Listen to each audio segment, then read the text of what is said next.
our first step will be 1, 2, 3, and 4, and 5, 6, 7, 8, and 8, 7. Hawak sa puso and turo, and 4, 3, 2, and 1. So that will be our step for the stanza.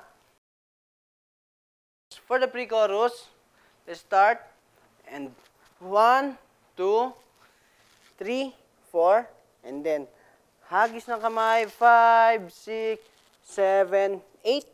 And from here, bilang tayo ng 4 counts, i-open lang natin yung kamay natin pa-side.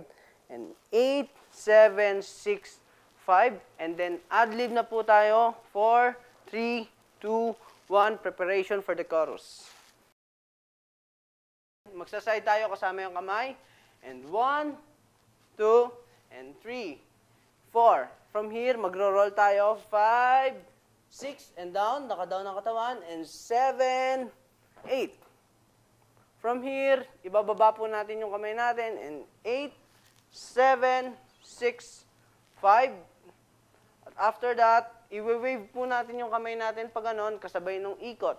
And 4, 3, and 2, and 1. Okay? From here, maglalakad po tayo patagilid, papunta sa left. And 1, and 2, and 3, and 4, and 5, 6, 7, 8. After natin mag-walk, magta-turn tayo pabalik sa gitna. And 8, 7, 6, 5.